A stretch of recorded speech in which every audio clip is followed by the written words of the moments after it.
One of the most controversial miniatures produced for the Heresy, the Imperial Fist Praetor set, has caused a bit of consternation in the community. This is a showcase of a couple of pieces that I've painted and a dissection of how we go about painting it. So we'll have a look at how you develop the yellow, how you develop the red, and how it all hangs together with that nice black backdrop.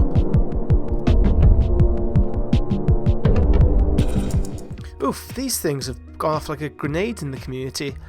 The big scale debate that I've engaged with online as well. Is it worth reiterating here? If you've formed an opinion on it already, you have your own opinion. Good thing, bad thing, it's still a thing. I have enjoyed painting these miniatures immensely, and I really enjoy the slightly larger size to them. They aren't lose your mind out of context with everything else, no need to start burning your armies. But I do appreciate that people may feel a little bit of anger, resentment towards Games Workshop for upscaling and feeling like they've invalidated their previous armies. But it's here, it's a thing. Should we talk about something more interesting? Let's talk about the yellow. Yellow and red, it's two of the trickiest colours that you can deal with, and they're all put on one miniature here. So a couple of tricks that I've used to get around this is, well, yellow is that wonderful colour that straddles a divide. You can go warm or cool. It's the same with the red, in fact. For the shadows, I've chosen to use a warm yellow, and then I've developed it into a cool lemon yellow up in the top highlights. So not only are you playing with values, so that's the scale from black to white, so darker and lighter yellows, you're also playing with warm and cool. So you can give yourself greater contrast right from the very off by using a mid-tone yellow, something like flat yellow from Tamiya, Vallejo, Sol yellow from scale 75, and then you can modulate it with warmer or cooler tones around it. The red, it's one of those things that I don't want it to be the focus of the piece, so I've used a sort of like a muddier brownish red. In order to do this, well, red, again, one of those funny colours, it doesn't really hold its colour that well. When you mix white and black into it, it doesn't have good colour fidelity when colour mixing and matching. So you need to be a little bit more canny with the colours that you employ to move it around. I've chosen to lean the red more towards the magenta side of the spectrum and added a little bit more brown in there. So it has a grounded feeling to it, which I think is in keeping with the character of the Imperial Fists. And when we talk about art style, it's very much in the forefront, especially when dealing with Horus Heresy armies, which is built visually on a foundation of realism, that we need to make the artwork and the visuals as grounded as possible. In a universe of angel, men and demigods, sometimes throwing a little bit of weathering powder or a little bit of blood on a miniature can help just ground that miniature in some form of reality, and that's what I've chosen to do here. So the base is loaded up with weathering powder, and you know what, it's really nice having the textured base that comes with the miniature, because there's very little that we need to do to it to end up with a very visually nice looking miniature. We don't need to buy a resin base for it, for example, which could be seen as a bad thing or a good thing. Well, you can choose not to use the base, I guess, because it's not attached to it. You could just glue it onto something else. Alongside this as well, we do want to pepper the model with some nice scratches.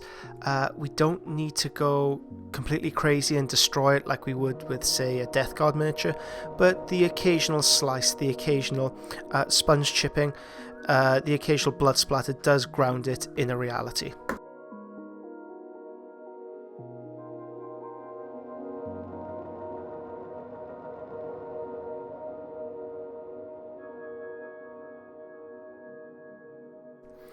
The Terminator miniature, like the power armor equivalent, has that really nice balance between negative space and detail.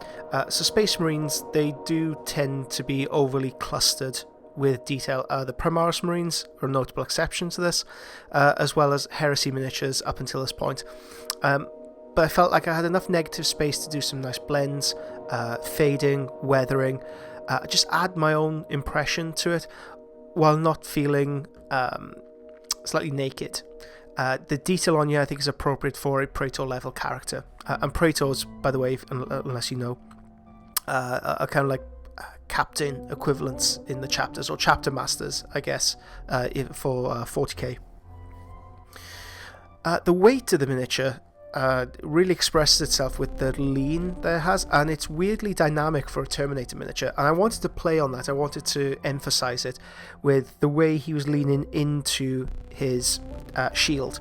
I wanted to make it seem like he almost like broken somebody's head or smashed it across somebody. I wanted that blood splatter to carry on the movement of the piece. These miniatures are depicted at Terra, so I did want to retain the dignity of the Imperial Fist Yellow, the Praetorians of Terra, but I did want to beat them up slightly.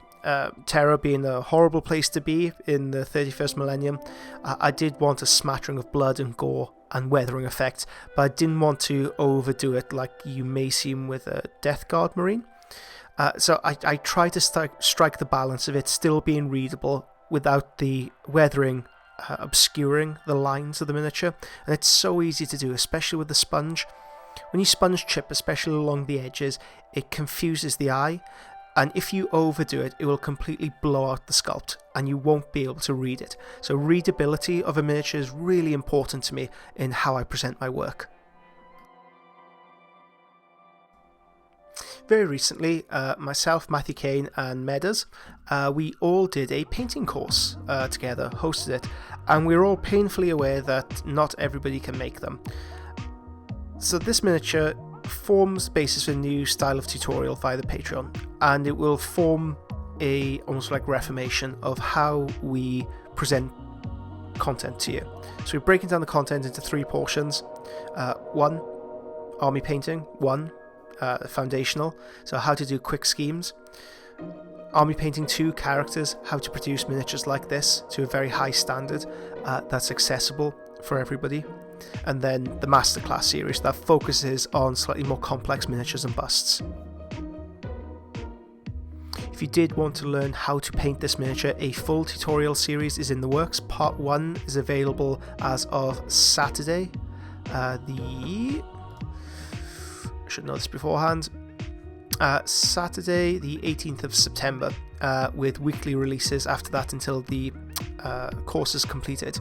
I would highly recommend that you carry on and you follow alongside us, because it's been broken down into an easily readable, digestible fashion, and we will be offering feedback to anybody who posts up work under the hashtag Lil'Legend Fists. Yep, there's no double meaning to that whatsoever.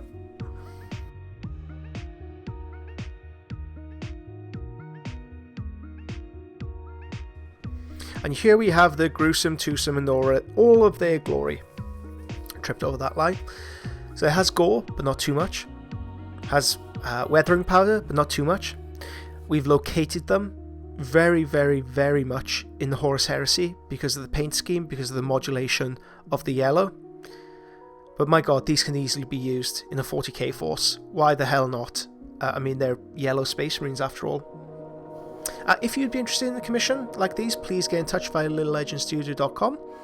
Alternatively, if you want to learn how to paint these yourselves, have a look, check out Lil'Legend Patreon. It's a learning resource for all miniature painters of all different abilities, and it's there to provide weekend courses that individual touch to everybody around the world. Thank you very much, guys. Hope you've enjoyed the video, hope you've enjoyed the showcase, and I'll leave you with some pictures and some video. No audio. I'll play some music.